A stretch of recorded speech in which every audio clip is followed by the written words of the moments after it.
Welcome to the show. Yesterday was day 3 out of 4 of the Republican National Convention. We're going to look at pictures. We're going to look at clips. I'm going to give you sort of my thoughts on how I would characterize the themes of days 1, 2, and 3 so far, and we'll predict the final night tonight. But I have to say, and I think some other people in the audience are feeling this way as well, especially people who have been with me on the live streams nightly.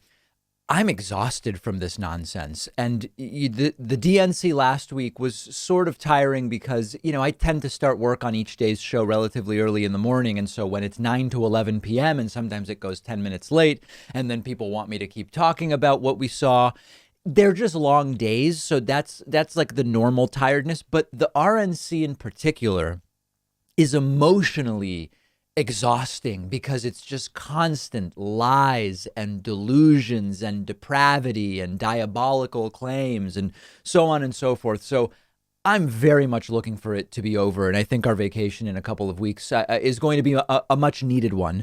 But let's look at what happened yesterday. So the keynote yesterday was Vice President Mike Pence. And there was a big buildup to Mike Pence. Karen Pence, his wife, spoke earlier, and they had a big crowd. And incredibly, if you didn't know a pandemic was going on, you certainly wouldn't have noticed it from watching the speech. We have a few different pictures. You'll see Mike Pence after the speech kind of walking down and fist bumping and high-fiving people. Nobody's wearing a mask. Everybody on top of each other. From news reports, nobody who was there was tested for coronavirus. Donald Trump himself also, because he just can't stay away from any day of this convention, showed up and came out at Fort McHenry in Baltimore, Maryland after Mike Pence's speech. And he was right up near people. And again, we're outdoors. The transmission possibility is lower, but you're talking about hundreds of people here. And then, of course, mathematically, it becomes more and more likely that somebody's going to get the virus if they're hanging around each other. Donald Trump there right up on people. And then, as you can see, just not a mask in sight. Maybe somebody was wearing a mask, but from all the different angles, all the different video and pictures that we have of the event, it did not appear as though anybody was wearing a mask. People were sitting relatively close together.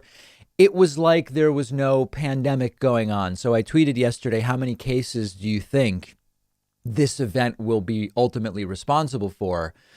Most people thought the number was certainly more than 0, but it remains to be seen. And again, it's the optics. It's the optics of pretending and acting like everything is normal. Now, in terms of the themes of the 3 Republican National Convention days so far, day 1, here's the way I see it.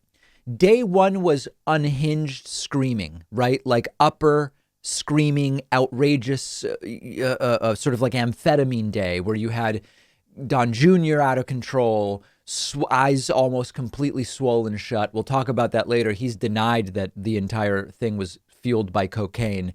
You had Don Jr.'s girlfriend, Kimberly Guilfoyle, reminiscent of North Korean propaganda, a screaming speech. Day 2, I would kind of call downer day, where it was really a very boring down day, capped by Melania Trump's very low-key, almost unenthusiastic support of Donald Trump. And indeed, if you've been following what's been going on with the two of them for the last 4 years, she may not be enthusiastic about Donald Trump getting reelected. And then day 3 last night, I think, was the dangerous day, where you're going to see the types of claims that were made, not just by Mike Pence, but by other speakers, were the types of claims that could certainly move people to real world violence. So let's look at a couple of different things. One cutesy little idea that has been now, it's just become popular as a trope during the RNC, is claiming Joe Biden and Democrats are going to cancel and end stuff. Remember, they're going to end the suburbs was a popular one. Here is Senator Joni Ernst, who is potentially going to be removed from the Senate, we can hope, saying that if you elect Joe Biden, he's going to ban animal agriculture and he's also going to eliminate gas-powered vehicles. If given power, they would essentially ban animal agriculture and eliminate gas-powered cars. Now, of course, this is not true. The truth is that Joe Biden does have, Noam Chomsky agrees, I've looked at it and I don't know how anyone could come to any other conclusion. Joe Biden does have the most progressive climate platform of any would-be president. If Joe Biden is elected, that will be the most progressive climate platform. And yes, it has aggressive goals for phasing out the internal combustion engine, which I am in favor of. It has aggressive goals for reducing emissions from animal agriculture, but cows aren't going to be banned. Steaks aren't going to be banned.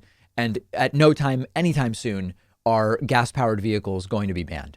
Another speaker, going from Senator Joni Ernst to Senator Marsha Blackburn from Tennessee, who is a longtime Republican bomb thrower, she suggests that what Democrats want to do is to keep coronavirus lockdowns going so long that it will force people into a dependency on the government. I guess she imagines if you keep people locked up, eventually they'll need the government to bring them food. They'll need the government to bring them medicine, whatever the case may be. A crazy sort of exaggeration of what small government people claim the left wants to do. But she said it. Take a look. If the Democrats had their way, they would keep you locked in your house until you become dependent on the government. Then we also heard, as the nepotism continued, from Eric Trump's wife, Lara Trump. And one of the funniest themes from her speech and from others, like former football player Burgess Owens and some others, was the idea that the Democratic Party are leftist coastal elites, when the entire Trump family and most of their spouses are actually these coastal elites that they decry. Here is Lara Trump talking about when she met the Trump family, saying they are hard workers and really down to earth. The meaning of those words never fully weighed on me until I met my husband and the Trump family. Any preconceived notion I had of this family disappeared immediately. They were warm and caring. They were hard workers, and they were down to earth. They reminded me of my own family. They made me feel like I was home. Walking the halls of the Trump Organization, I saw the same family environment. I also saw the countless women executives who thrived there year after year. Sort of like opposite day, like that is the exact opposite of what the Trump family is. They brought in former football coach Lou Holtz, who claims that Joe Biden isn't really religious. And this is actually really interesting. So let's take a look at the clip. The Biden-Harris ticket is the most radically pro-abortion campaign in history. They and other politicians are Catholics in name only and abandon innocent lives. So I've been talking about this a lot lately, including during the streams, because Joe Biden is the religious candidate. Now, I don't care about a candidate's religion. I want religion completely separate from governance.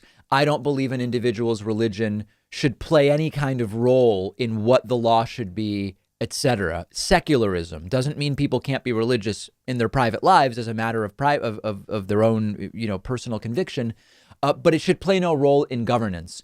Donald Trump is probably not religious at all. Donald Trump is probably one of the least religious presidents we've ever had. Doesn't make him a good president. I don't care. Biden's the religious guy. I'm not religious. I prefer Biden because he'd be a better president. But now they are going further because nominally everybody knows Joe Biden is a Catholic. They now have to step it up and say, Joe Biden only claims to be a Catholic. He's not really religious, which is the exact type of mind reading that when we say that person seems racist based on their actions, the right says you don't know what's really in their mind.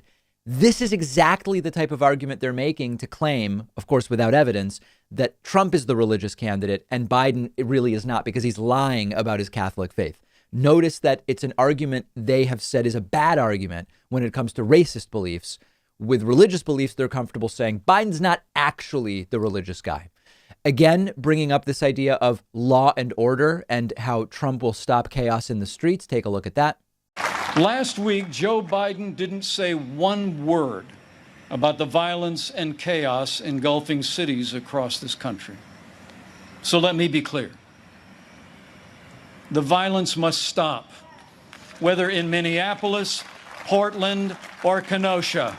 Too many heroes have died defending our freedom to see Americans strike each other down. We will have law and order on the streets of this country for every American of every race and creed and color. Now, what is dangerous about this is they are pointing to chaos in the streets now. Now, again, protests have mostly been peaceful. Most of the people who have actually committed violence don't actually appear to be protesters. They appear to be other things. We're going to talk, of course, about Kyle Rittenhouse momentarily. But it's a very strange argument to make that things are crazy in the streets right now after Trump's been president for 4 years. So you should reelect Donald Trump so he can stop the craziness in the streets. That doesn't make any sense, but it doesn't matter to them. And that's what's so dangerous about this. On coronavirus, Mike Pence talking about how on coronavirus, we are actually a country of miracles, and it's not unreasonable to expect a miracle to help us with coronavirus, which is just unbelievably wild. Listen to Mike Pence say it here. Now, last week, Joe Biden said that no miracle is coming. Well, what Joe doesn't seem to understand is that America is a nation of miracles. And I'm proud to report that we're on track to have the world's first safe, effective coronavirus vaccine by the end of this year. So what Mike Pence doesn't mention there is that other countries have already dealt with coronavirus and they didn't have miracles. They just did the stuff that our public health officials recommend. Mike Pence goes into this very strange rant about miracles, and this is a country of miracles, and maybe we're going to get a miracle. Other countries have already dealt with the virus successfully, many countries. They didn't have miracles. They had masks and social distancing and keeping things closed until it's safe to open them. Then again, Mike Pence, as an accomplishment, touting veterans' choice as an accomplishment of the Trump administration. This was an Obama law from 2014. President Trump kept his word again. We reformed the VA, and veterans' choice is now available for every veteran in America. So it used to be just Donald Trump who, when asked, what are your big accomplishments, he would say, well, veterans' choice is one. And of course, it's not an accomplishment of his. It's a Barack Obama accomplishment. Now Mike Pence jumping into that as well. And then Mike Pence also bragging about opening up America's schools.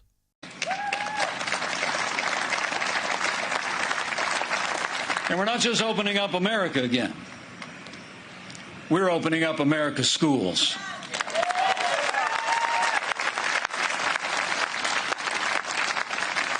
The degree to which he says this like a badge of honor confirms to us that the science doesn't matter. It's just the optics of saying we're opening schools despite what the left wants. As I told you yesterday, thousands, tens of thousands of cases already at a variety of colleges and universities that have opened, problems in high schools and elementary schools. It's an absolute and total disaster.